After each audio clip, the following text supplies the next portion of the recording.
भगवान शंकर की करुणा प्राप्त करने के लिए हुआ है। कथा के मुख्य आयोजक के रूप में श्री शिव महापुराण सेवा समिति दुबई। एक बार सभी समिति के सदस्यों के लिए एक बार जोरदार ताली बजाकर स्वागत वंदन अभिनंदन, जिन्होंने इस पवित्र कथा को आप और हम तक दिया। आस्था चैनल के माध्यम से, फेसबुक यूट्यूब के माध्यम से आपका और हमारा मिलन रोज कथाओं में होता रहा, पर दुबई की इस भूमि पर पहली बार आपका और हमारा आमना सामना।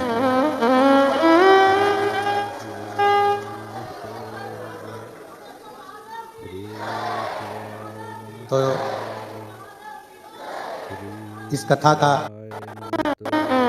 दिव्य और भव्य सुंदर आयोजन, आप लोगों का एक लोटा जल कहीं शंकर जी ने सुन लिया और स्वीकार कर लिया, इसलिए कथा दुबई में हो गई। और ये सारी समस्या का हल एक लोटा।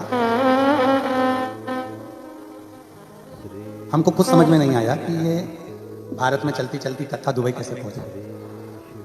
हमें भी नहीं समझ में आया, एकदम 3 दिवसीय कथा कैसे दुबई आ गई। पर तुम्हारी भक्ति में कहीं ना कहीं भोले बाबा ने आपकी अविरल भक्ति को स्वीकार किया है, इसलिए ये शिव महापुराण की कथा भारत की भूमि से कुबेरेश्वर धाम से चलती चलती दुबई की इस पवित्र भूमि पर आई।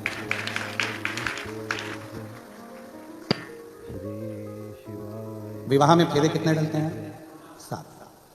आपका और हमारा जन्म केवल 7 दिन में हुआ है, रविवार, सोमवार, मंगल, बुध, गुरु, शुक्र और शनि। मरेंगे कितने दिनों में? यही 7 दिन, अलग से कोई दिन आने वाला नहीं। भगवान कृष्ण ने जिस गोवर्धन पर्वत को अपनी उंगली पर उठाकर रखा, वो कितने कोस का है? 7 कोस। भगवान कृष्ण ने अपनी उंगली पर जिस पर्वत को उठाकर रखा, कितने दिन तक उठाकर रखा? 7 दिन तक। और भगवान कृष्ण ने जिस पर्वत को अपनी उंगली पर उठाया, भगवान की उम्र भी केवल 7 वर्ष की ही थी। और जिस दुबई में आप और हम कथा सुन रहे हैं, इसके भी 7 ही प्रदेश हैं। और ये 7 दिन के वारों से लेकर, 7 दिन की जिंदगी से लेकर, 7 समूह से लेकर, सप्तऋषियों से लेकर ये पवित्र कथा आज दुबई की पवित्र भूमि पर पहुंची। और इसमें तप बल आप लोगों की शिव भक्ति का है, इसमें किसी दूसरे का नहीं।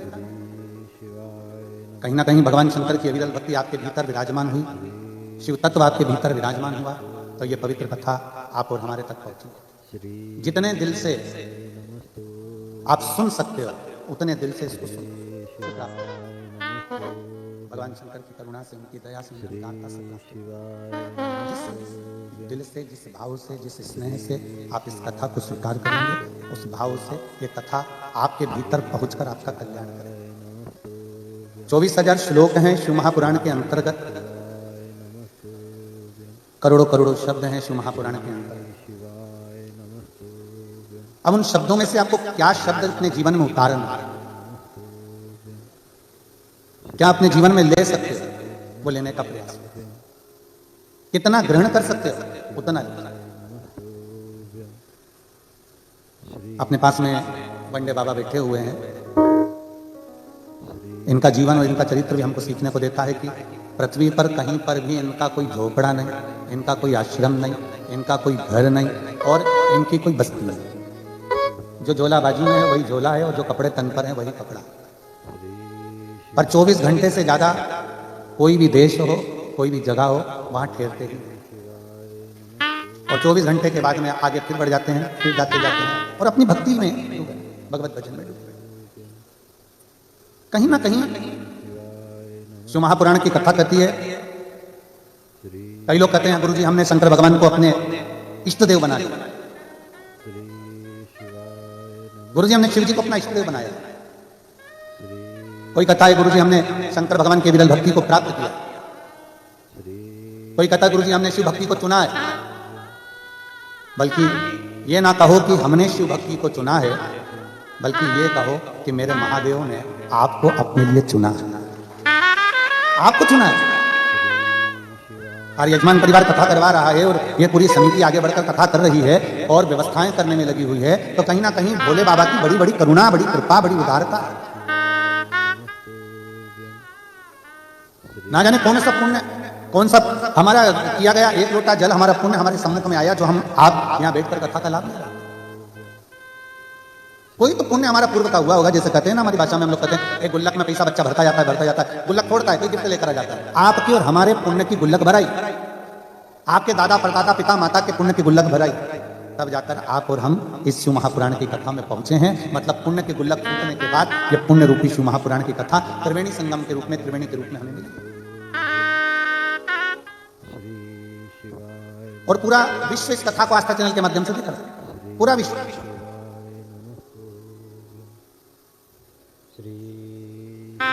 और जिस भाव से, जिस आनंद से कथा के रसतत्व को ग्रहण कर सकते हो, शंकर भगवान पर चढ़ाया गया एक लोटा जल कभी खाली नहीं जाता। हमको तो उम्मीद ही नहीं थी कि यहां पर भी पत्र आएंगे, पर बाबा ने यहां पर भी पत्र भेज दिए पढ़ने के लिए कि ये पत्र आए हैं और दुबई वासियों के। महाराज जी हमें उम्मीद नहीं थी, हमने सोचा भारत की भूमि पर इतने पत्र आते हैं, अब दुबई में किसको फुर्सत है पत्र लिखने की।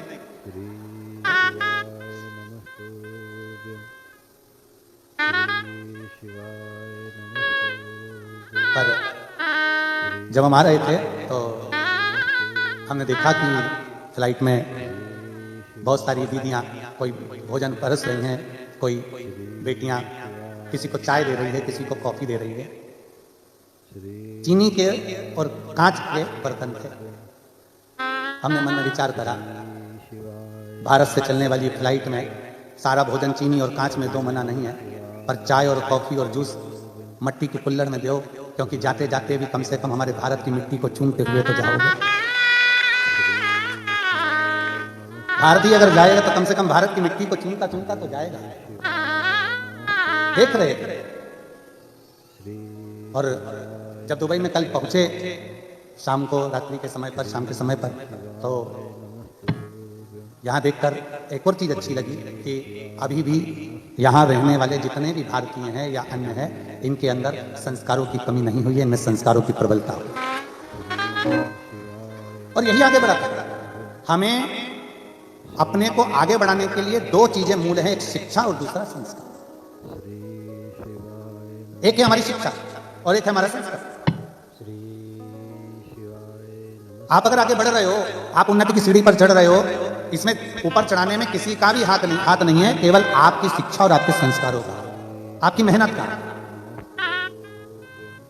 हमने पहले भी कथा में कहा, ये कभी विचार ना लाइएगा कि शिवर वाले महाराज जी के पास में कोई हो ऐसी बूटी, ऐसी कोई दवाई जिससे हमारा दुख मिट जाए। ना ना ना,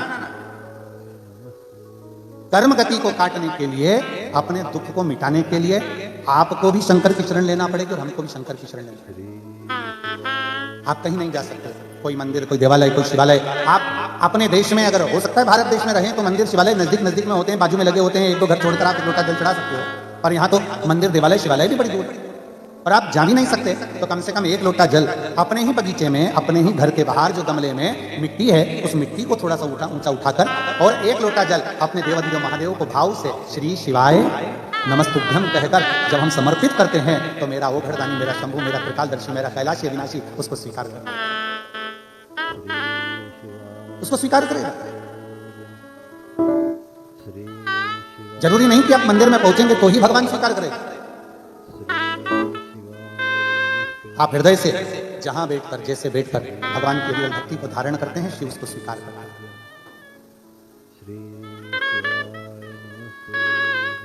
महाराज जी यहाँ भारत से आई हुई वो निधि बेटी बैठी हुई है, जो बनारस की काशी जी की पूर्व कथा की भी यजमान की, और अभी जो कथा हुई थी सतुआ बाबा जी कराए थे उसमें भी यजमान पर भी बैठी है। और बच्चों के संस्कार देखा, आज हम कल शाम को जब आए और आज भी हमने जब देखा बाहर, आप सभी के शिक्षा और संस्कार को देखकर मैं आपको नमन करता हूं, आपके संस्कार को और आपकी शिक्षा को। साधुता है, बहुत बहुत साधु। केवल दो चीजें, एक शिक्षा और दूसरा संस्कार। आप कितने आगे बढ़ेंगे, कहां तक जाएंगे, आपकी कड़ी मेहनत, आपका अध्ययन, आपकी शिक्षा और परिवार में एक माता पिता के जो संस्कार होते हैं, एक माता पिता की जो सभ्यता और संस्कार अपने बच्चों को दिए जाते हैं, वो श्रेष्ठ। कल हम जिन जजमान परिवार के यहाँ रुकना हुआ, वहाँ देख रहे थे उनके बहुओं को, बच्चों को, कि सब दीप मालिका लगाकर और भगवान की इतनी सुंदर आराधना में, पूजन में और स्वागत में लगे हुए थे कि उसको देखकर बड़ा अच्छा लगा। यही हमारी शिक्षा, यही हमारे संस्कार। और झलकना चाहिए अपने माता पिता ने हमको क्या दिया, हमारे माता पिता हमको क्या प्रदान करें, हमारे माता पिता ने हमको क्या दिया, ये यहां हमें झलकना चाहिए। तो महापुराण में एक देवराज नाम के ब्राह्मण का चरित्र आप लोग बारंबार सुनते आए। कथा को बारंबार आप लोगों ने आस्था चैनल के माध्यम से, फेसबुक के माध्यम से श्रवण किया। एक देवराज नाम का चरित्र, ब्राह्मण का चरित्र वर्णन आता है कि देवराज ब्राह्मण कुल में जन्म लेने के बाद भी ब्राह्मण नहीं बन पाया। ब्राह्मण कुल में जन्म लेने के बाद भी ब्राह्मण तत्व उसके भीतर नहीं उतर पाया। जरूरी नहीं कि आप बहुत उच्च कुल में जन्म ले लिए और बहुत उच्च हो गए। कई बार ऐसा होता है कि एक साधारण परिवार में जन्म लेने वाला व्यक्ति भी जब अपने संस्कारों में ढलता है, जब अच्छी शिक्षा में ढलता है, तो धीरे धीरे वो उन्नति की ओर बढ़ता चले जाता है। दो शब्द हैं, रावण को विद्वान कहा जाता है और हनुमान जी को विद्यावान कहा जाता है। दो शब्द हैं, रावण को विद्वान कहा जा रहा है और हनुमान जी महाराज को विद्यावान कहा जा रहा है। हनुमान चालीसा के अंतर्गत आता है विद्यावान गुणी अति चातुर।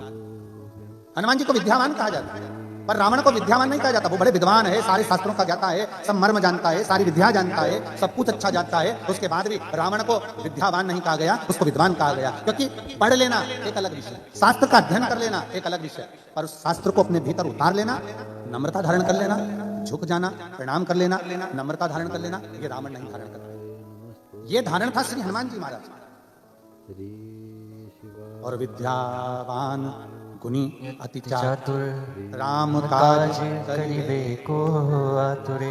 हनुमान जी महाराज के भीतर विद्यावानता का चरित्र है कि जब हनुमान जी किसी से भी मिलते हैं, हनुमान जी कहीं पर भी जाते हैं, सबसे पहले हनुमान जी महाराज झुककर प्रणाम करते हैं, नमन करते हैं। एक बार तो ऐसा हुआ कि हनुमान जी महाराज जब राम जी से प्रथम बार मिलन करने के लिए गए, जब सुग्रीव ने भेजा पता करो कि 2 वन में कोई मनुष्य आए हैं, घूम रहे हैं, हनुमान जी जब गए उनसे मिलने के लिए, ब्राह्मण का वेश, संत का वेश था, और राम जी महाराज के चरणों को जाकर नमन करते हैं, प्रणाम करते हैं।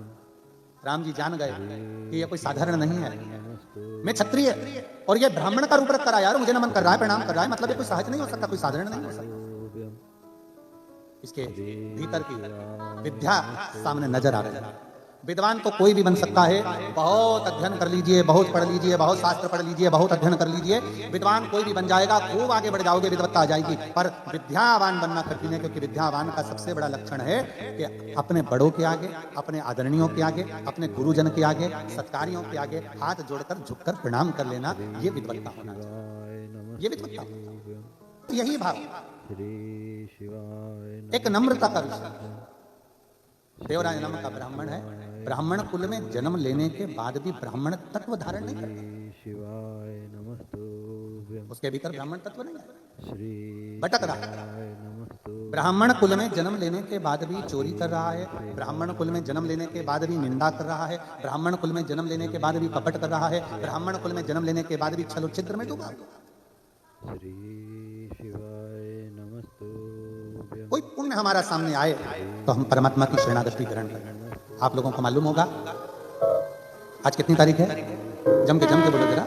9 दिन कौन सा है? सोमवार, तिथि अष्टमी। कितनी किस्मत लेकर आए तुम, विचार कर लो। सोमवार की अष्टमी के दिन कथा प्रसंग।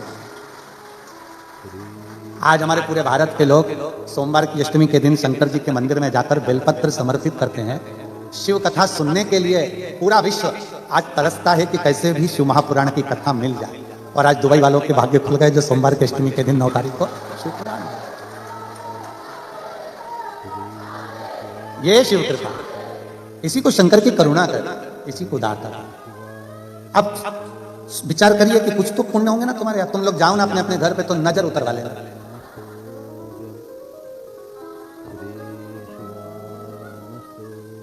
कोई तो पुण्य है और बड़ा प्रबल पुण्य है। देवराज अच्छे पुण्य नहीं कर पाए, पर देवराज ने भले अच्छे पुण्य ना करे हो, पर देवराज की जो माता थी वो शिव के मंदिर रोज जाती।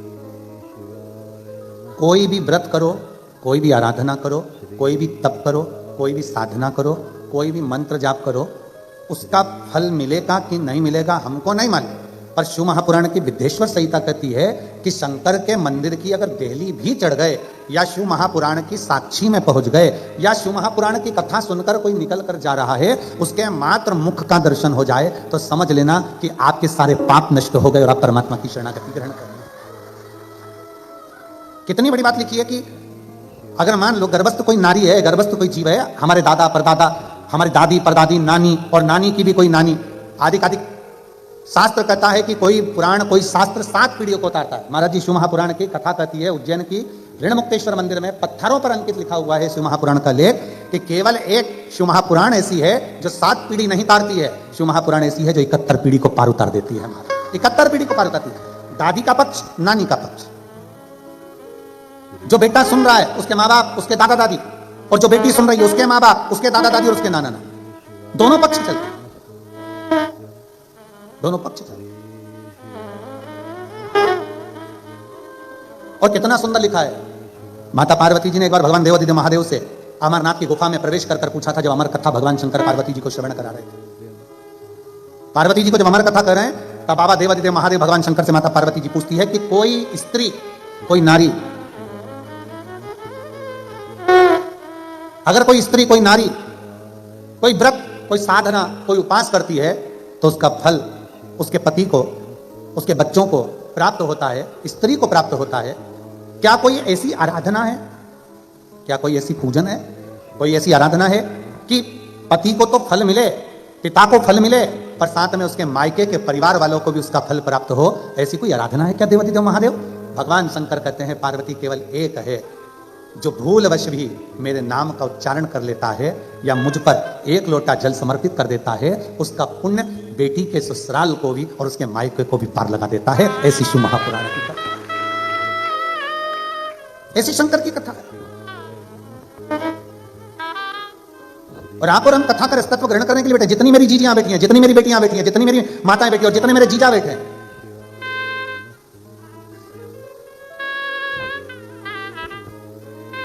जरा विचार करिएगा किस भाव से आप कथा सुन रहे हैं सोमवार की अष्टमी के दिन। सही में इस कथा का नाम त्रिवेणी दिया तो वो त्रिवेणी सिद्ध भी हो गई। सोमवार, अष्टमी और शिव पुराण तीनों को मिला दो तो त्रिवेणी ही होगी। कुछ पुण्य आपके और हमारे रहे होंगे। एक बेटी ने पत्र में लिखा है,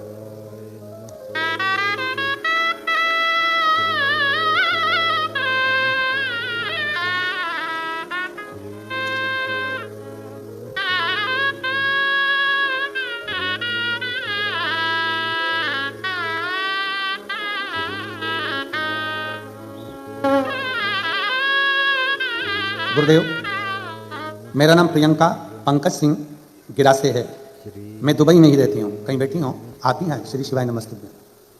हाथ हिलाओ एक बार, हर हर महादेव।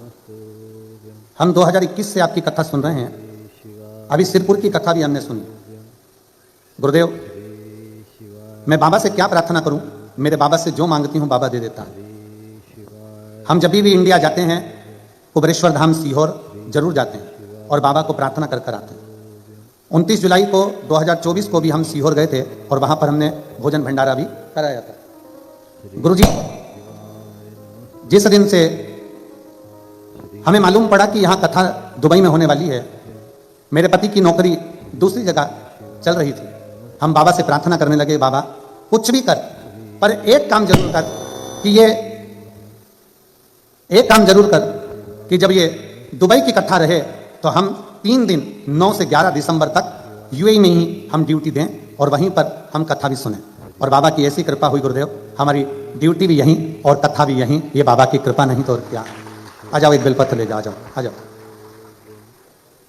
और भोले जल हम लोग अपने शिवलिंग पर चढ़ाकर जल को हम पौधे में समर्पित कर देते हैं गुरुदेव। पर बाबा से जो कहते हैं बाबा वो हमको दे देते। आप दिल से उसकी आराधना करते हो, दिल से प्रार्थना करते हो, दिल से उसको करते हो, तो वो दिल से देता है।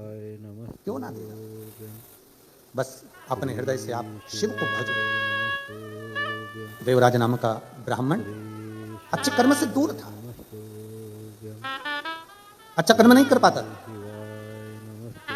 कभी ना भजन किया, ना कभी स्मरण किया, ना कभी कीर्तन किया। आप दिल से जहां बैठकर जैसे बैठकर उसको भजते हो वो दिल से स्वीकार करता है। दिल से भजो। देवराज मंदिर गया ही नहीं, कभी उसने शंकर के शिवलिंग का दर्शन ही नहीं करा, कभी देखा ही नहीं शिवलिंग।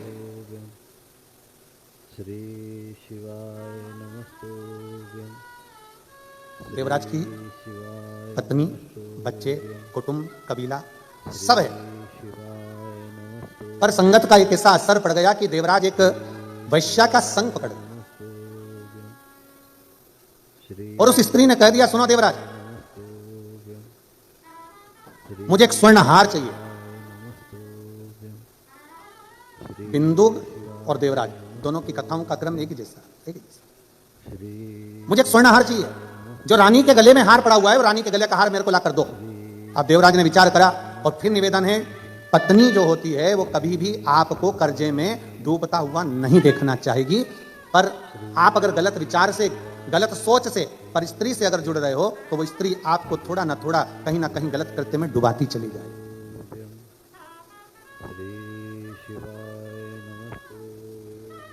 वो डुबाती चली जाएगी। इस दुबई की एक बात बहुत अच्छी है महाराज कि यहाँ अगर आप रोड पर कहीं थूक नहीं सकते, रोड पर कहीं सिगरेट, तंबाकू, बीड़ी कुछ आप पी नहीं सकते, मदिरा आदि भी रोड पर कहीं पी नहीं सकते। और हम तो कहते हैं ऐसा होना चाहिए अपने भारत में भी। जहां मर्जी पड़ी वहां थूक दिया, जहां मर्जी पड़ी वहां बैठकर सिगरेट बीड़ी पी लिया, जहां मर्जी पड़ी वहां बैठकर मदिरा का पान कर लिया। दुबई की यूएई की ये बात सबसे अच्छी है कि कहीं ना कहीं व्यसन को, क्राइम को कोई गलत सोच कर आता है, कोई गलत विचार कर आता है, तो कम से कम इस भूमि पर इन चीजों पर कंट्रोल करा गया, इन चीजों पर कंट्रोल करा गया। और हमने देखा रात्रि के समय पर भी बेटियां गाड़ियां चला रही हैं, घूम रही हैं, जा रहे हैं, आ रहे हैं। तो हमने पूछा हमारे को लेकर आ रहे यजमान महोदय से कि हमने कहा ये यहाँ पर सेफ्टी बहुत है, तो कहा गुरुजी ये दुबई है, यहाँ पर कोई किसी को कुछ अपशब्द नहीं बोल सकता, कोई किसी से झगड़ा नहीं कर सकता और कोई किसी के लिए गलत दृष्टि या गलत विचार नहीं रख सकता। और ये होना चाहिए बेटियों की सुरक्षा के लिए और जनमानस की रक्षा के लिए, बहुत जरूरी, बहुत जरूरी। हर हर, ये बहुत जरूरी और होना चाहिए। आज गलत जरा से बच्चे नशे में डूबते चले जा रहे हैं, जरा से बच्चे गलत विचारों में डूबते चले जा रहे हैं, गलत उनके भीतर भाव उत्पन्न होते चले जा रहे हैं, उसका रोकथाम होना जरूरी है, बहुत जरूरी। शिव कथा कर रही है, भगवान शंकर का चरित्र कर रहा है, भगवान शंकर का आनंदमय चरित्र वर्णन कर रहा है। देवराज एक स्त्री के चक्कर में पड़ गए, देवराज एक स्त्री के चक्कर में, और उस स्त्री ने देवराज से कह दिया कि मुझे जो रानी के गले में हार पड़ा हुआ है, जो रानी के गले में हार है, वो हार मुझे लाकर दो। अब देवराज विचार करा कि वो हार लाकर दूं तो दूं कैसे, चोरी ही करना पड़ेगा।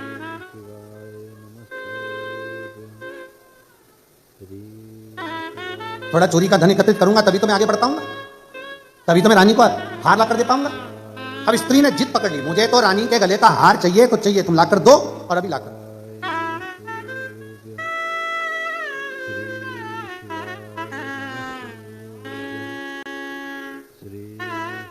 अब कभी कभी कोई व्यक्ति ऐसा होता है कि जिद पकड़कर बैठ जाता है। जैसे एक व्यक्ति नाई की दुकान पर गया, खबास की दुकान पर, और नाई की दुकान पर जाकर बैठ गया, और नाई की दुकान पर बैठा और नाई आया कैंची लेकर, कंगा लेकर बाल काटने के लिए। तो जैसे कैंची कंगा लेकर आया तो नाई ने देखा कि इसके सिर पर तो केवल 8 बाल हैं।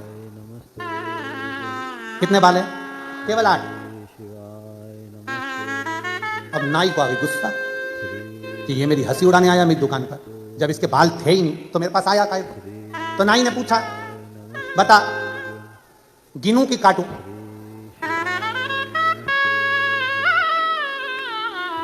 अब नाई पूछ रहा है, बता जल्दी से, गिनूं कि काटूं? अब वो व्यक्ति बोला, कलर कर दे, न गिन न काट, वो 8 को कलर कर। अब होता कोई अब स्त्री ने जिद पकड़ कर बैठ गई कि मुझे तो वो हार चाहिए तो चाहिए, लाओ जाओ जाकर लाके दो मुझको, अभी की अभी जाओ और मुझे हार लाकर दो। अब कभी कभी कोई जिद्दी हो जाता है, कोई कोई उल्टी सोच रख लेता है, कोई कोई गलत विचार रख लेता है, सब चीज चलता रहता है जीवन। एक एक हमारा सुंदर चरित्र आता है श्रीमद् भागवत कथा में कि आत्मदेव की जो पत्नी थी धुंधली, वो भी उल्टे विचार की थी, गलत सोचती, गलत विचार रखती, बिल्कुल उल्टा विचार। कभी कभी हो जाता है ऐसा, गलत विचार रख लेते, उल्टा सोच रख लेते। एक पति की पत्नी थी, वो भी बड़ी उल्टी चलती थी, बहुत उल्टी। पति कहता आलू की सब्जी बना तो वो दाल बनाती थी, पति कहता मक्का की रोटी बना तो गेहूं की रोटी बनाती थी, पति कहता पीली साड़ी पहन तो नीली पहनती। बड़ी पति बड़ा दुखी था, सालों निकल गए, पति के 40 साल शादी में निकल गए। आखिरी में एक दिन पति बड़ा दुखी हो गया। और कभी कभी ऐसा नहीं है कि जिंदगी में टेंशन नहीं आता। 40 साल के बाद पति को दुखाया और पति अपने गुरुजी के पास गया, गुरुजी मेरे पिताजी मरे, उनका श्राद्ध नहीं हुआ, मेरी मां मरी, उसका श्राद्ध नहीं हुआ, ना पिंडदान करने देती है ना श्राद्ध जिमाती। मैं मेरी पत्नी से बड़ा दुखी हूं, मैं मेरी पत्नी से बड़ा दुखी हूं। गुरुजी ने पूछा हुआ क्या? जब मैं पिंडदान का बोलता हूं वो कहती है तुम्हारे बाप कौन सा अच्छा काम करके गए जो उनका पिंडदान करा जाए, करने नहीं देती। अब तुम बताओ कि मैं क्या करूं? गुरुजी ने कहा एक काम कर, तू उल्टा चल। अब पति ने पूछा मैं उल्टा कैसे चलूं? कह देना श्राद्ध आए हैं, पिताजी का श्राद्ध नहीं करेंगे, हर चीज में तू उल्टा चल। उसने कहा ठीक है चल के देखता हूं। आज घर पर गया और पत्नी को आवाज लगा कर गया, सुनो कल पिताजी का श्राद्ध है पर अपन नहीं करेंगे। पत्नी जूड़ा कसती कसती आई, कैसे नहीं करेंगे, तुम्हारे 10-20 पिताजी थे, जरूर करेंगे। पति इतना खुश हो गया, जिंदगी में पहली बार सीधी चली।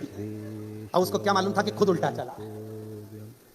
अब गुरुजी ने बोला था जो काम करना उल्टा उल्टा चलना। उसने कहा सुनो पिताजी का, अब तू बोल रही है कि श्राद्ध खिलाना है तो कर देंगे, मना नहीं है, पर अपन गुलाब जामुन नहीं बनाएंगे, भजिए नहीं बनाएंगे, खीर नहीं बनाएंगे। इतने में पत्नी बोली कैसे नहीं बनाएंगे, सब बनाएंगे। फिर पति ने कहा अच्छा बना भी लेंगे ठीक है, पर अपने पंडित जी को भोजन करने नहीं बुलाएंगे। पत्नी बोली कैसे नहीं बुलाएंगे, बुलाएंगे और दक्षिणा भी देंगे। अब तो पति खुश हो गए, एकदम बढ़िया, मेरी पत्नी सही हो गई। पंडित जी आ गए,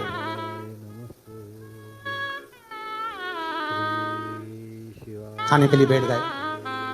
अब पंडित जी को क्या मालूम था कि इसको भोजन करने बैठना है तो उल्टा चलना है। पंडित जी के पास में वो खीर की पूछे नहीं आई और पंडित जी ने कह दिया हाँ ला दो।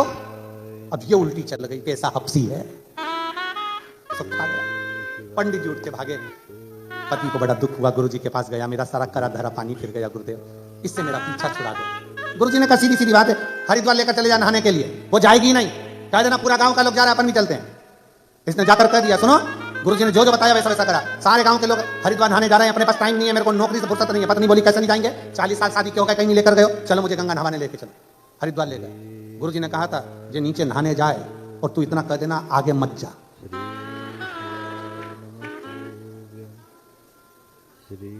ये गंगा नहाने जा, तू कह देना आगे मत जा। और ये नहाने के लिए नीचे गई गंगा जी में और पति चिल्लाकर बोला आगे मत जाना। पत्नी बोली जाऊंगी जा। और जो आगे गई और गंगा जी में, इसने जेब में से नारियल निकाल के गंगा जी में छोड़ने वाला था, इतनी देर में इसने देखा कि पत्नी ने गंगा जी की चेन पकड़ ली, बच गई। और गुरुजी ने कहा था जब चेन पकड़ ले तो कह देना जम के पकड़।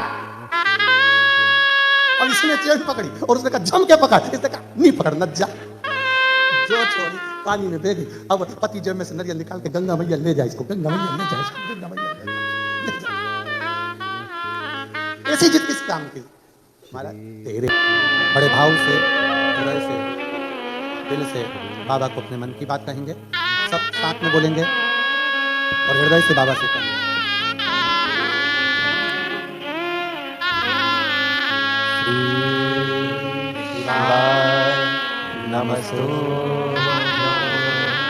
श्री शिवाय नमस्तु, नमस्तु,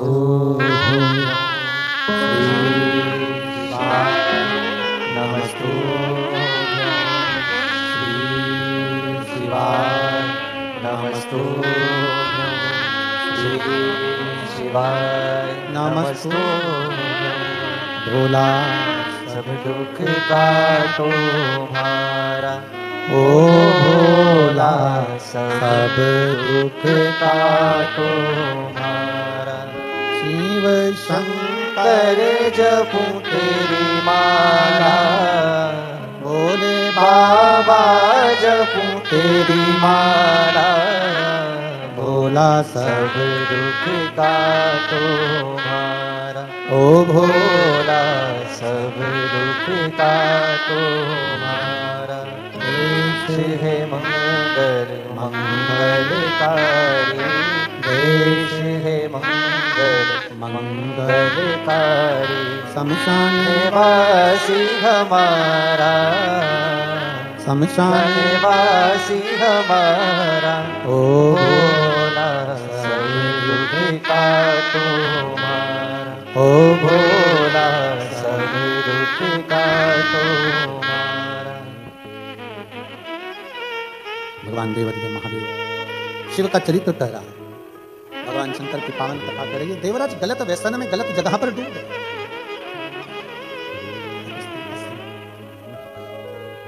तो फिर निवेदन है जो पहले कथा में कहा, फिर कहते हैं पर धन और पर नारी, पर धन और पर नारी एक दिन बर्बाद कर कर ही छोड़ती। पराई स्त्री पर पड़ी हुई दृष्टि और पराये धन पर पड़ी हुई दृष्टि हमें बर्बादी की ओर लेकर चली जाती। पर धन और पर नारी हमें गलत मार्ग की ओर लेकर ही जाएंगे और एक दिन डुबा कर ही मानेंगे, निश्चित है। शिव कथा कर रही, शिव महापुराण का चरित्र कर रही।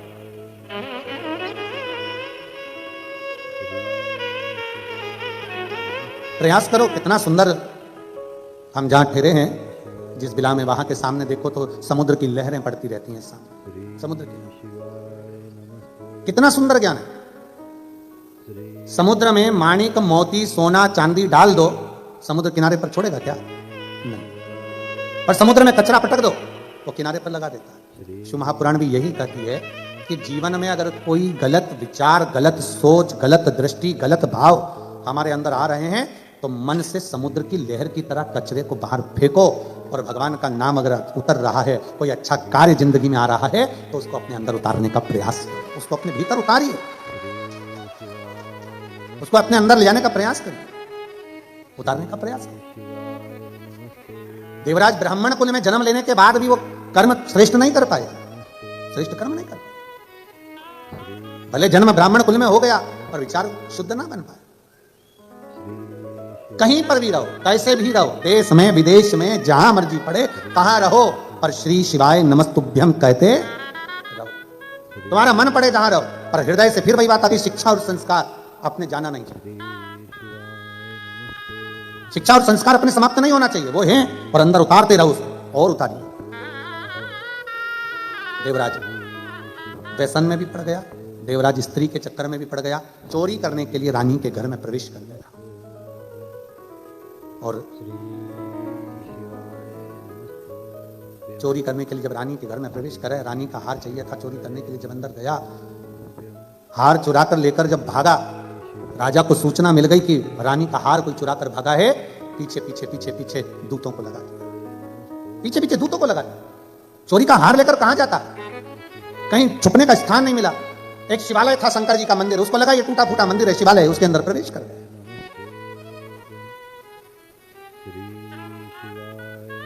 और उसको क्या मालूम था कि शंकर के मंदिर में अगर भूल अवश्य भी अगर कोई पांव रख दे, शंकर के मंदिर में अगर कोई भूल अवश्य भी चला जाए तो उसका फल क्या है, ये उसको अंदाजा नहीं था। प्रवेश कर गया, शिव कथा का स्मरण चल रहा था। कोई एक बुजुर्ग ब्राह्मण बैठकर कथा का वाचन कर रहे थे, बीच बीच में चिल्ला रहे थे हर हर।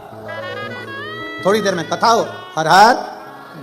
पहले हमारी भी आदत थी, हम भी चिल्लाते थे, बीच बीच में हम भी बोलते थे कि दीनबंधु दयालु दया कीजिए, जो दोनों हाथ उठाकर हर हर महादेव नहीं बोले उसको उठा लीजिए, पहले हम भी बोलते थे। पर हमने बोलना बंद कर दिया जब से लोगों ने पत्र लिखना चालू करे। एक व्यक्ति ने पत्र में लिखकर बोला, गुरुजी हम गाड़ी चला रहे होते हैं, हेडफोन में कथा सुन रहे होते हैं और आप बोल देते हो कि जो हर हर नहीं बोले उसको उठा लीजिए, तो हमको गाड़ी खड़ी करना पड़ती है, दोनों हाथ से पहले बोलना पड़ता है हर हर महादेव, फिर गाड़ी बढ़ाना पड़ती है। लोग देखते हैं अच्छा नहीं लगता, लोग समझते हैं इसको मिर्गी का दौरा मुरा गया।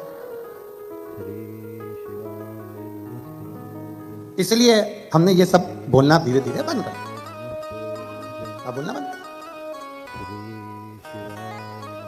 अब ज्यादा तेज थे, हम हर हर महादेव ही नहीं बुलवाते, क्योंकि पास में कोई बेचारी सो रही है और तुम इतने तेज चिल्ला दिए थे एकदम उसको सदमा लग जाता।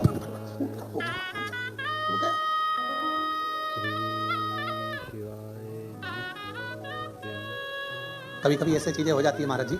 एक डॉक्टर साहब हैं इंदौर के, उनका केस एक जज साहब के पास में चल रहा है। अब वो जज साहब जब जब उनकी फाइल आती है तारीख पर तारीख दे जाते। अब एक बार जज साहब पड़ गए बीमार, उन्हीं डॉक्टर के पास आ गए। हमने कहा क्या हो गया, कल उनको अटैक आया। तो हमने कहा तुम भी तारीख दे दो, तुम भी तारीख। हो सकता है क्या? नहीं, जज तारीख देख सकता है पर डॉक्टर क्यों? क्योंकि डॉक्टर शंकर का एक रूप होता है, उसका कार्य है दरवाजे पर अगर कोई आया है तो उसके प्राणों को बचाना, उसके प्राणों की रक्षा करना, ये डॉक्टर का कार्य है। शंकर का कार्य क्या है? सारे देवता मिलकर जो कार्य नहीं करते वो मेरा देव अधिदेव महादेव करता है। अकाल मृत्यु वो मरे जो काम करे चंडाल कर, काल उसका क्या बिगाड़े जो भक्त हो महाकाल का। शिव का कार्य है क्या? जो भटक रहा है, अटक रहा है, कहीं छूट रहा है, उसको पकड़कर अपने पास में लेकर आ।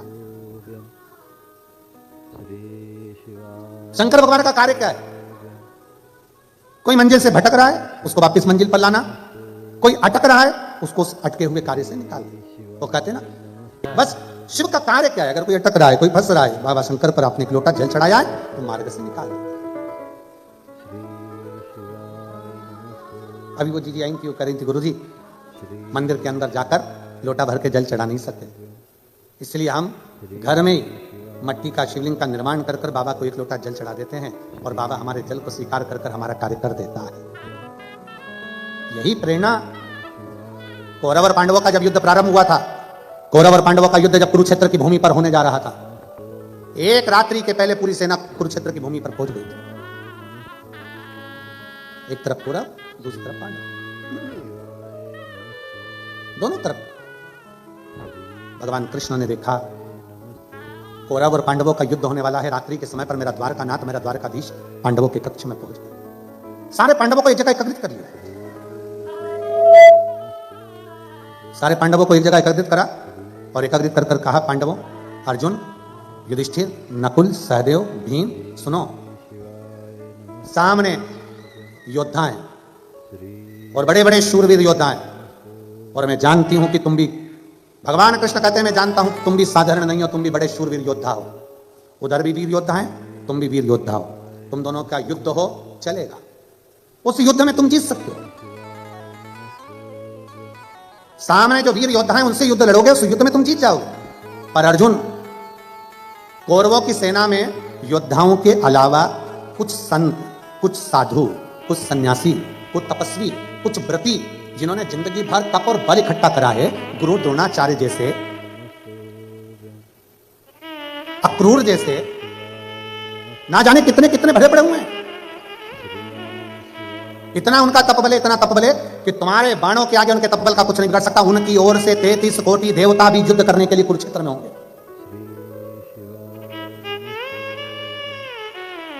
जब वो युद्ध लड़ेंगे, उनकी ओर से 33 कोटि देवता युद्ध लड़ने के लिए होंगे। अर्जुन ने पूछा तो फिर करना क्या है?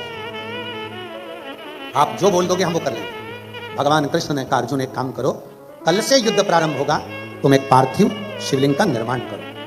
और पार्थिव शिवलिंग का निर्माण करना, फिर निवेदन है, पार्थिव शिवलिंग का निर्माण जरूरी नहीं है कि घर के अंदर आकर करो। तुम्हारे घर के बाहर जो गमला लगा है, उस गमले में आपने शिवलिंग की मिट्टी को थोड़ा सा उठाया और वहीं पर निर्माण कर कर घर में से एक लोटा जल भर के लाकर उसी पर चढ़ा दिया, दूसरा लोटा जल लाकर उसका विसर्जन कर दिया। वही मिट्टी, वही गमला, वहीं पर विसर्जन, उसी स्थान पर, एक ही जगह।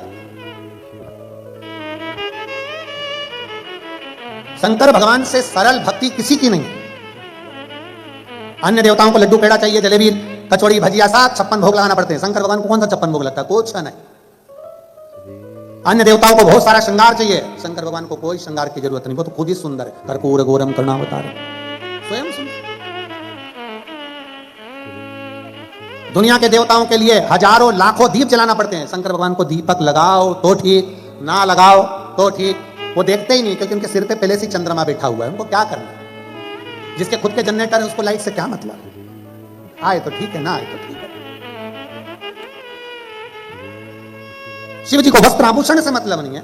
शंकर भगवान के गले में सांप पड़ा है, बिच्छू पड़ा है, मृग चर्म पहने हुए हैं, साला दुशाला लपेटे हुए हैं और तन पर राख भस्म लपेटी पड़ी हुई है। उन्हें कोई मतलब नहीं कि तुम क्या लगा रहे हो, क्या कर रहे हो। शंकर शंकर, वो बड़ी है, तपस्वी तपस्वी, उसको कोई मतलब, उनको कोई मतलब। कितना सरल है। भगवान कृष्ण ने कहा कि कौरवों की सेना की ओर से बड़े बड़े तपस्वी, साधक, उपासक, बड़े बड़े नियम धारण करने वाले युद्ध लड़ने के लिए सामने होंगे, और अर्जुन दूसरी तरफ तुम, और 5 पांडव तुम होगे, तुम्हारी सेना होगी। वीरों से लड़ना सरल है, पर तपस्वियों से लड़ना कठिन है। इन तपस्वियों से कैसे लड़ोगे? उन्होंने जो जब करा तब करा, साधना करी, उनकी ओर से लड़ने के लिए 33 कोटि देवता आएंगे और वो युद्ध लड़ेंगे। तुम क्या करोगे, तुम्हारे पास में कौन नहीं? भगवान अर्जुन ने पूछा, प्रभु आप बताओ। अर्जुन कहता है, आप बताइए मैं क्या करूं? भगवान कृष्ण ने कहा, अर्जुन कल युद्ध प्रारंभ हो, उसके पहले एक काम करो कि पार्थिव लिंग का निर्माण करो। पार्थिव लिंग का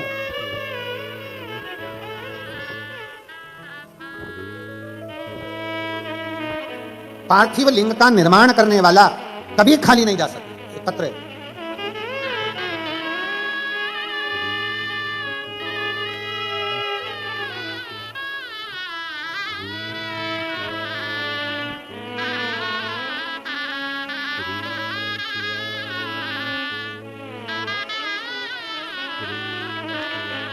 मेरा नाम सारिका जितेंद्र तंबोली, मैं रहवासी रहने वाली भारत की शाहदा जिला नंदुरबार महाराष्ट्र से हूँ। कहीं बैठी हो तो हाथ हिला सकती है, अगर कहीं बैठी हो तो हाथ हिला सकती है। आप नहीं आए, ऐसा कर दो। श्री शिवाय नमस्ते। त्रिवेणी शिव महापुराण कथा आयोजन करवाने वाले परिवार को भोलेनाथ जी से यही दुआ मांगती हूँ कि इनकी खूब लंबी आयु हो, इनके बहू बच्चे परिवार सब सुखी रहे, जिन्होंने हमको दुबई में शिव महापुराण की कथा सुनवाई है। बाबा की कृपा बन गई। उनका इतना आभार व्यक्त करती हूँ कि मेरे पास कोई शब्द नहीं है। होटल वाले भाई और सभी कर्मचारियों का भी मैं बहुत आदर से उनको धन्यवाद देती हूँ, आज हमें इस पवित्र कथा का लाभ दिलवाया। कभी नहीं सोचा था कि दुबई की भूमि पर शंकर भगवान का हर हर महादेव का घोष करेंगे, पर आज करने का मौका मिला। मुझे दुबई में कथा सुनने का लाभ मिला। गुरुदेव, पार्थिव लिंग निर्माण का क्या वर्णन है। फरवरी 2023 में रुद्राक्ष महोत्सव सीहोर में शामिल होने के लिए इच्छा थी। उस समय मेरी दीदी के साथ निकली थी। सर्वप्रथम ओमकारेश्वर में आए, वहां पर दर्शन करने के बाद हम उज्जैन अवंतिका नगरी गए। महाकाल बाबा का दर्शन कर फिर हम सीहोर पहुंचे। सीहोर पहुंचने पर वहां हमारा इतना मन लग गया कि वहां रुके। सूचना मिली कि वहां भीड़ बहुत ज्यादा है, भगदड़ सी स्थिति है, तो हम एक साइड रुक गए। बाबा के धाम में पहुंचे और वहां जाकर हमने पार्थिव लिंग का पूजन करा, कंकर शंकर उठाकर उसकी विनती करी और बाबा से जो मांग कर आए। गुरुदेव, पूरा सप्ताह ही नहीं निकला और बाबा से मांगा था जॉब अच्छा, और बाबा ने हम जैसे ही आए वैसे ही अच्छी नौकरी का हमारे हाथ में लेटर आ गया। हम बाबा को नमन करते हैं। मैं हर रोज सुबह बाबा को एक लोटा जल चढ़ाती हूँ और बाबा से रोज प्रार्थना करती थी, बाबा कोई तो ऐसा भेज दे दुबई में जो शिव महापुराण की कथा करवा ले। बाबा से विनय करी। और गुरुदेव, यजमान परिवार को बहुत साधुवाद देती हूँ, उनके बहु बच्चों को, उनके पूरे परिवार को, जिन्होंने इस कथा का लाभ दुबई वासियों को दिया। आइए एक बेलपत्र ले जाओ आप लोग, आ जाइए। पार्थिव लिंग के निर्माण का फल क्या? हम क्या मांगते हैं बाबा से? हम शिव से जो कहते हैं, हम शंकर भगवान से जो प्रार्थना करते हैं, हमारा बाबा वो स्वीकार करता है, स्वीकार करता है। और हम तो कहेंगे, यजमान परिवार से भी कहेंगे और आप सबसे कहेंगे, अगर बाबा आपको इतना देना तो जिंदगी में ऐसा सत्कर्म करते रहना चाहिए। बाबा अगर इस लायक बनाए आपको, ऐसा सत्कर्म करते रहे।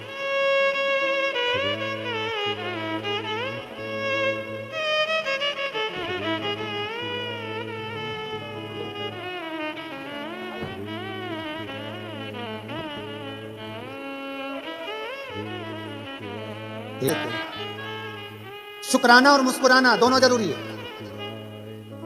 धन्यवाद देते रहो और जिंदगी में मुस्कुराते रहो। धन्यवाद भी तो और मुस्कुराओ। ऐसा भगोड़ने जैसा मुंह लेकर कभी मत रहो। भगोड़ने जैसा कई लोगों की आदत रहती है, पार्टी में भी जाएंगे तो ऐसे रहेंगे जैसे मुसद्दी लाल, मुंह उतरा हुआ, इतने टेंशन में दिखेंगे कि लगता है पार्टी में आए का इतना प्रसन्न। अरे कोई आया करे दुबई में तो कहा करो, मुस्कुराइए, आप दुबई में हो, प्रसन्न। अब हम कहे आपको मुस्कुराइए, आप शिव पुराण में हो, ये प्रसन्नता होना चाहिए। ऐसे भाई नाम ऐसे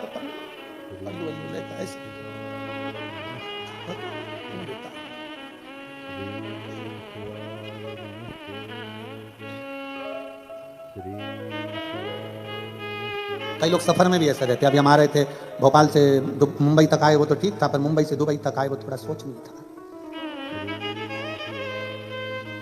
बैठी थे एक भाई, 3 बार बेचारी जीजी आई पूछने के लिए जीजा से कि हम क्या लाएं तुम्हारे लिए। 3 बार जीजी आई और जीजा से पूछा हम तुम्हारे लिए क्या लाएं। महाराज जी वो जीजा एक जैसा ही था, टाई भी पहना था, कोई भी पहना। हमें पहले लगा कि हो सकता है गर्दन मर्दन साइटिका माइटिका इसकी कोई बीमारी। वो जीजी ने कहा भी सर आप एकदम कड़ले हो रहे हो, तो वो बटन दबा के थोड़ा सा, पूरा मुंबई से दुबई आ गया, वो एक जैसा ही था।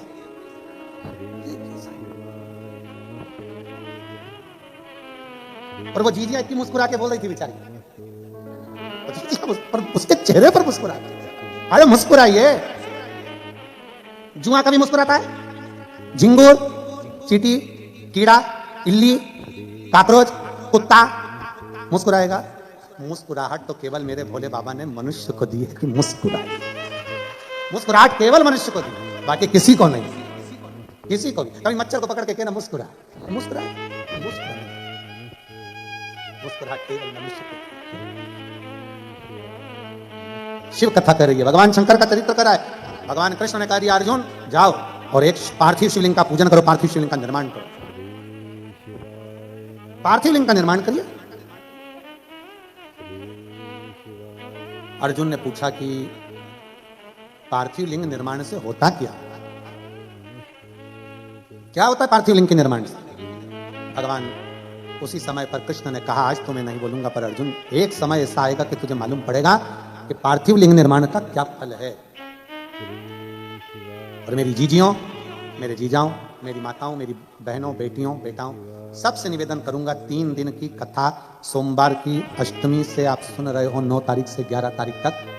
11 तारीख को ये कथा विराम हो जाएगी। उसके बाद में आप 3 महीने के अंदर हमें सीहोर में लेटर लिखकर जरूर बताना कि तुमने जो पंडाल में बैठकर मांगा वो बाबा ने दिया कि नहीं दिया, बताना जरूर। आप बैठे हो कथा में, कथा श्रवण कर रहे हो, दिल से भाव से कथा सुनने के लिए आए हो, बाबा ने दिया कि ना दिया, क्या मांगा आपने, ये आपके ऊपर निर्भर करता है। दिल से जो मांगोगे, दिल से जो बोलोगे। अर्जुन कहता है क्या मैं पार्थिव लिंग का निर्माण करूं, पूजन करूं, आराधना करूं, क्या शिव मुझे कुछ देंगे? शंकर भगवान कुछ प्रदान करेंगे? भगवान कृष्ण कहते हैं देवता देते हैं पल्ला झाड़ कर, महादेव देता है छप्पर। उसके खजाने में कोई कमी है ही नहीं। क्या कमी होगी उसके खजाने में, जरा विचार करिए। एक वन में रहने वाला, वो भस्मासुर, वन में रहने वाला अपनी पत्नी से पूछता है बाबा महादेव को प्रसन्न करने के लिए क्या करना पड़ेगा, क्या करना पड़ेगा? शंकर भगवान इतनी जल्दी राजी होने वाले नहीं, इतनी जल्दी राजी होने वाले नहीं। काय से राजी होंगे? और तप करा, और तप, इतना तप करा उस भस्मासुर ने। शंकर भगवान प्रकट होकर मांगे तुझे क्या चाहिए मांग। उसने कहा बस कुछ नहीं चाहिए, आप मुझे अपने चरणों की कोई थोड़ी सी सेवा बता दो जिससे मुझे रोज आपका दर्शन होता। शिव जी ने कहा ठीक है, मैं चंदन वंदन कुछ नहीं लगवाता, मेरे को भस्म प्रिय है, तो मुझे रोज राख ला, भस्म ला और मेरे शरीर पर चढ़ा के दे, तेरे को भस्म की ड्यूटी दी आज, ठीक है। अब पत्नी रोज पति से पूछती कहाँ जा रहे हो, तो क्या भस्म लेके शंकर जी के पास जाना है। रोज भस्म ले जाता, शिव जी को चढ़ा देता, रोज ले जाता, रोज चढ़ा देता, रोज ले जाता, रोज चढ़ा देता। अब 3 दिन से मुर्दा ही नहीं है, किसी का अंतिम संस्कार ही नहीं, फैक्ट्री बंद। भस्म कहां से आई? अब कोई मरे तो भस्म है, भस्म कहां से आई? 4 दिन हो गए, पत्नी ने पूछा क्या बात है, तुम खाना वाना नहीं खा रहे हो, भोजन नहीं कर रहे हो? कोई मर नहीं रहा। तो तुम्हें मरने से क्या दिक्कत है? क्या मरे तो जले, जले तो भस्म बने, और भस्म बने तो शिव जी को चढ़े। अब कोई मरने को तैयार नहीं। पत्नी बोली कब तक दूसरों के मरने का इंतजार करोगे, अपनी खुद की कंपनी चालू करो ना, अपनी खुद की फैक्ट्री चालू। पति ने पूछा कैसे? शंकर भगवान का तप करो, वर मांगो कि जिस पे हाथ रखूं वही भस्म, खुद की कंपनी, जिस पे रखोगे भस्म ले जाके चढ़ा देना भोलेनाथ को। वाह वाह वाह, पत्नी ने क्या सुंदर विचार कहे, कितनी सुंदर राय दी। पति खुश हो गया, तेरे बराबर मेरे लिए कोई नहीं सोच सकता। पर पत्नी में इतनी अकल नहीं थी, एक आध दिन तेरे को गले लगा लिया तू भी बस, इतनी अकल। अरे मांगो शंकर जी से, शंकर जी का तप करा, बाबा वर दीजिए। बाबा ने पूछा कौन सा वर? जिस पे हाथ रखो वही भस्म। शंकर जी भी अलमस्त में बैठे हुए थे, इसको देखकर वर भी दे दिया।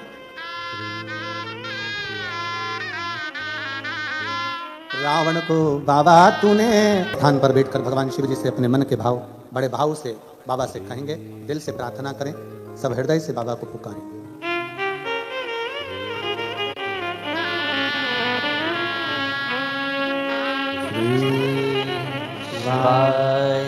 नमस्तुभ्यं श्री शिवाय नमस्तुभ्यं श्री शिवाय नमस्तुभ्यं श्री शिवाय नमस्तुभ्यं श्री शिवाय नमस्तुभ्यं भोला सब दुख काटो भारा ओ भोला सब दुख काटो भारा शिव शंकर जपूं तेरी माला भोले बाबा जपूं तेरी माला भोला सब दुख काटो भारा ओ भोला सब दुख काटो भारा हे मंगल मंगलकारी देश हे मंगल मंगलकारी निवासी हमारा निवासी हमारा ओ भोला सब दुख काटो भारा ओ भोला सब दुख काटो भारा। भगवान शिव की कथा करें, भगवान का चरित्र करना, शिव महापुराण की कथा वर्णन करें। अर्जुन, तुम शिवलिंग का निर्माण तो करो, शंकर का शिवलिंग बनाओ तो तुम्हें खुद मालूम पड़ेगा कि शंकर के शिवलिंग का बल क्या है। और मेरा संपूर्ण दुबई वासियों से यही निवेदन है, आप शिवालय जाएं ना जाएं, आप मंदिर जाएं ना जाएं, अपने घर में शंकर के शिवलिंग का निर्माण कर कर उसका पूजन। ज्यादा साहित्य नहीं है हमारे पास, चढ़ाने के लिए कोई सामग्री नहीं है, तो एक लोटा जल सारी समस्या का, एक लोटा जल बस। बाबा को ज्यादा दिखावा नहीं चाहिए। तुम्हारे बहुत सारे मेरे शंकर अन्य अन्य के साथ में आप आडंबर कर सकते हो, पर शिव को आडंबर चाहिए ही नहीं।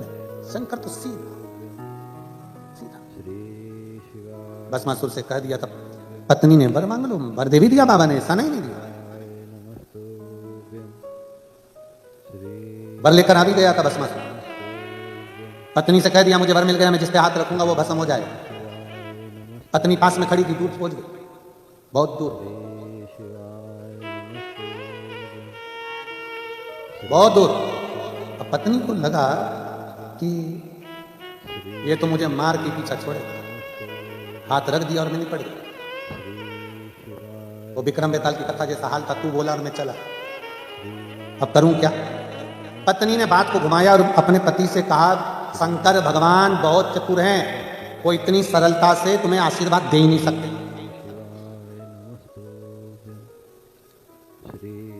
नहीं, शिव जी ऐसा कर ही नहीं सकते, उन्होंने मुझे वर दिया। चलो, अगर शंकर भगवान ने सही में तुम्हें वर दिया है तो तुम शंकर जी पे हाथ रख के बता। पत्नी ने जैसे ही बोला, पति को लग गया कि हाँ, शंकर भगवान पे हाथ रख के देखा।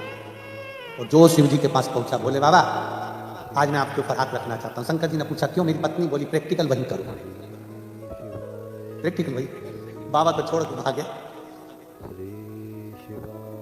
भगवान नारायण का पार्थिव लिंग की पूजन का महत्व कितना है, पार्थिव पूजन की महत्वता कितनी है। शिव महापुराण की कथा कहती है कि भगवान शंकर का चरित्र कहता है, पार्थिव पूजन का महत्व कहता है। अर्जुन, तुम करो तो शिवलिंग का पूजन। अर्जुन ने पांडवों के साथ मिलकर कुरुक्षेत्र की भूमि पर युद्ध प्रारंभ होने से पहले एक शिवलिंग का निर्माण करा, जो आज भी कुरुक्षेत्र की भूमि पर निर्मित है। एक स्थान पर शंकर के शिवलिंग का निर्माण करा, जिसको स्थानेश्वर शिव महापुरुष भगवान शंकर का चरित्र है। स्थानेश्वर शिवलिंग का, स्थानेश्वर महादेव का कुरुक्षेत्र की भूमि पर विराजमान, कुरुक्षेत्र की भूमि पर विराजित। बोले स्थानेश्वर महादेव की जय। स्थानेश्वर महादेव कुरुक्षेत्र की भूमि पर विराज। अर्जुन शंकर भगवान पर जल चढ़ाता, पांडव जल चढ़ाते और चले जाते युद्ध के मैदान में। खूब युद्ध हो। भगवान कृष्ण ने किसके लिए शिवलिंग का निर्माण करवाया था? भगवान कृष्ण को मालूम था महायोद्धाओं के साथ अगर अर्जुन लड़ेगा तो महायोद्धा हार जाएंगे, पर महायोद्धा में संत साधु सन्यासी तपस्वी साधक उपासक जो खड़े होकर बाण चलाएंगे, अर्जुन इनके सामने जीत नहीं सकता, हार जाएगा। अब अर्जुन को महायोद्धा तपस्वियों से लड़ने के लिए तपस्वी की जरूरत है, इसलिए शंकर भगवान के पार्थिव लिंग का पूजन करवाया, जल चढ़वाया। पार्थिव लिंग का जल चढ़वाकर अर्जुन से रोज बाबा कहते, भगवान कृष्ण कहते कि अब युद्ध पर जा। जल चढ़ाया युद्ध पर चलेगा, जल चढ़ाया युद्ध पर चलेगा। कुछ दिन निकले, थोड़े से दिन निकले और वेद व्यास जी वहां अर्जुन से मिलने के लिए आ गए पांडवों से।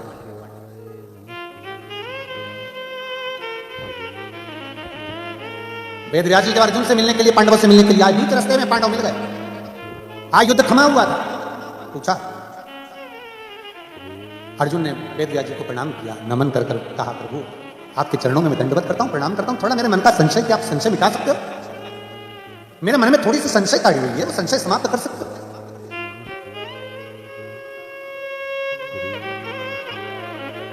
क्या संशय बताओ, संशय है क्या? महाराज जी 6 दिन से युद्ध चल रहा है और 6 दिन से मैं देख रहा हूं, जब मैं युद्ध के मैदान में रथ को आगे बढ़ाता हूं, मेरे सामने बहुत विशाल सा कोई पुरुष त्रिशूल लेकर, जटा बांधा हुआ सा, भस्म लपेटा हुआ सा, त्रिपुंड लगा सा कोई पुरुष मेरे रथ के आगे आगे चलता है। मैं 3 बार रथ से नीचे उतरा, बाहर जाकर देखा तो पुरुष मुझे दिखता नहीं। मैं जब रथ पर बैठता हूं और बाण चलाना प्रारंभ करता हूं, युद्ध लड़ना प्रारंभ करता हूं, सामने एक जटा बांधा हुआ विशाल सा कोई पुरुष, त्रिपुंड लगाया हुआ, त्रिशूल पकड़ा हुआ मुझे नजर आता।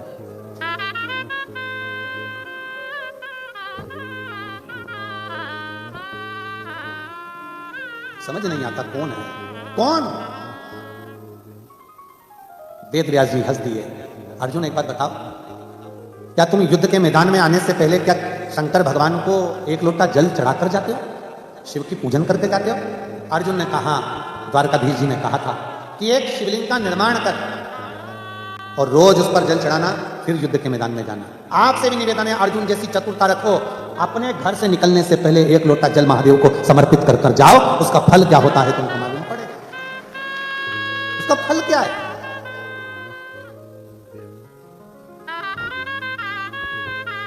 कोई लेट बनता है, कोई जल्दी बनता है, पर शिव को जल चढ़ाने वाला एक दिन सेठ जरूर बनता है। साधारण नहीं छोड़ता मेरा भोले बाबा। और मेरे भोले तेरी नौकरी सबसे बढ़िया है, सबसे खरी, तेरे दरवाजे की चाकरी सबसे बढ़िया है, सबसे खरी। जब से तेरा गुनाह हो गया, तब से मेरा हिया हो गया, जब से तेरा गुलाम हो गया, तब से मेरा हिया हो गया। वरना औकात क्या थी मेरी, वरना औकात क्या थी मेरी, सबसे बढ़िया है, सबसे बड़ी हूँ भोले बाबा तेरी नौकरी, सबसे बढ़िया है, सबसे बड़ी, तेरे दरवाजे की चाकरी सबसे बढ़िया है, सबसे बड़ी। अर्जुन, क्या तुम रोज शंकर को एक लोटा जल चढ़ाकर जाते हो? क्या शिव को एक लोटा जल समर्पित करते हो? अर्जुन कहते हैं, मेरे भगवान कृष्ण ने कहा था कन्हैया ने कि शिवलिंग का निर्माण करो, शिवलिंग का निर्माण कर कर रोज शंकर जी को एक लोटा जल चढ़ाना और जल चढ़ाकर फिर युद्ध के मैदान में जाना। उस दिन से मैंने नियम ले लिया, शिव जी को एक लोटा जल चढ़ाकर फिर युद्ध के मैदान में जाना। आज भी कुरुक्षेत्र की भूमि पर स्थानेश्वर शिवलिंग विराजमान है, जो अर्जुन ने, पांडवों ने उसका निर्माण किया था। आज भी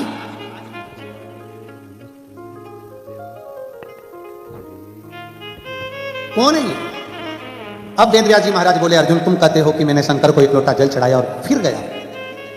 अर्जुन, और क्या देखा तूने? तो अर्जुन कहते हैं, महाराज जी मैंने देखा त्रिशूल लेकर कोई सामने खड़ा हुआ है, और जब मेरे सामने कोई संत, कोई साधु, कोई गुरु द्रोणाचार्य जैसा, भीष्म पितामह जैसा, अक्रूर जैसे काका, विद्वानों में विद्वान धर्मध्वज जब बाण चलाते हैं, तब मैंने देखा है कि सामने कोई त्रिशूल लेकर खड़ा होता है और उसके त्रिशूल में से मेरे बाण नहीं निकलते, मेरे बाण को छूकर त्रिशूल में से बाण निकलना प्रारंभ होते हैं और वो बाण मेरी रक्षा करते हैं, मेरी रक्षा करते हैं। कोई दूसरा रक्षा नहीं कर रहा है।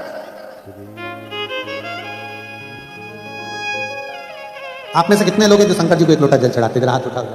सब चढ़ाते हैं? रखो हाथ। बहुत बहुत साधुवाद है, धन्यवाद।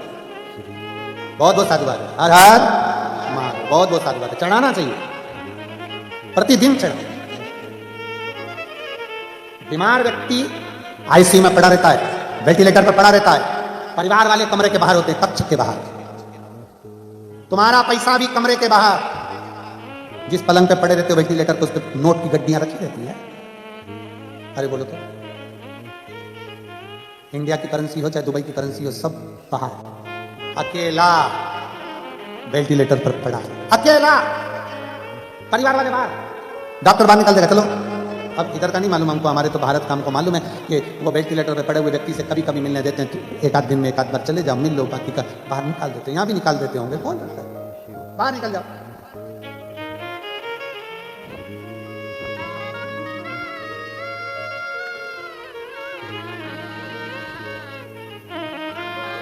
भीड़ नहीं होना, चलो बात। अब भीड़ के चक्कर में तो ये लफड़ा हुआ है ना सारा। कथा हो रही थी दूसरी जगह, लोगों ने इतने फोन लगा दिए, दुबई वालों ने इतने फोन लगा दिए वह होटल में कि उसने आधी रात को 1:30 बजे कैंसिल कर दिया।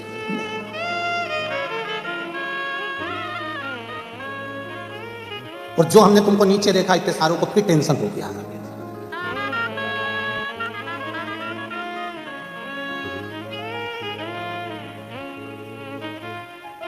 अब शिव कथा कह रही है कि शंकर है, पलंग पर अकेले पड़े रहोगे, पैसा दौलत, तुम्हारा ही पैसा तुम पर कितना खर्च करना है ये भी दूसरे सोचेंगे। कितने दिन वेंटिलेटर पर रखना है तुमसे थोड़ी ना पूछा जाएगा, तुम्हें तो होश ही नहीं रहेगा। पैसा तुम्हारा, अलमारी तुम्हारी, तिजोरी तुम्हारी, धन तुम्हारा, और परिवार वाले दूसरे। कितने दिन रखना है इनको आईसीयू में, कितने दिन वेंटिलेटर पर रखना है, दम दिख नहीं रही, फालतू पैसा लगाने से अच्छा निपट जाए। पैसा तुम्हारा, धन तुम्हारा, सोचने वाले दूसरे।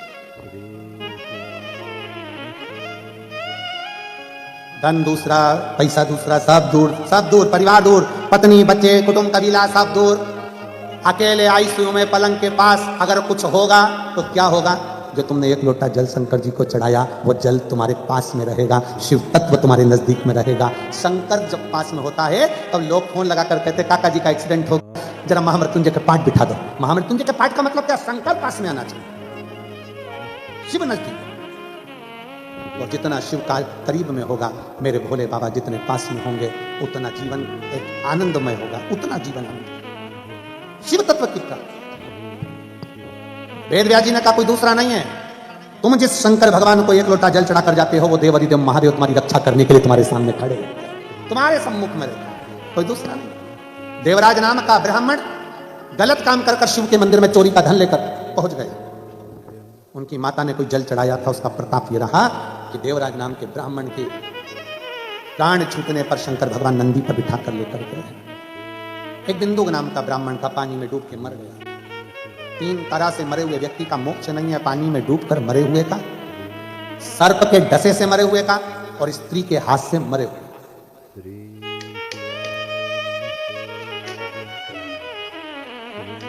मोक्ष कभी भी विचार करिए, अब इसकी मुक्ति कैसे हो जब बिंदु पानी में डूब के मरा? चंचुला देवी ने भगवान शिव से प्रार्थना कर कर शंकर जी ईश्वर बने, गोरा जी बनी, माता पार्वती जी ईश्वर गोरा बनकर कुमरुका जी के मुख से शिव महापुराण की कथा सुनने के लिए जा रहे हैं। कथा का आज प्रथम दिवस है जिसमें कुमरुकेश्वर बाबा का सुंदर वर्णन आया है। बोल कुमरुकेश्वर महादेव की, हर हर महादेव। कुमरुका बाबा का सुंदर वर्णन आया और भाव से इस कथा का आज प्रथम दिवस यहाँ विराम ले रहा है। कल और परसों 2 दिवस की कथा और है। दुबई की इस पावन पवित्र भूमि पर आप और हम, दुबई का समय सुबह 11:30 बजे से दोपहर में 2:30 बजे तक ये कथा चलेगी और आस्था चैनल पर 1 बजे से 4 बजे तक ये कथा का क्रम रहेगा। बड़े भाव से भारत का समय 1 बजे से 4 बजे तक कथा का रहेगा। बड़े भाव से आप और हम कथा का लाभ ले रहे हैं और अपने जीवन को धन्य बना रहे हैं। आरती का क्रम प्रारंभ होगा, सब अपनी जगह पर खड़े रहेंगे। आरती का बोले विश्वनाथ भगवान की।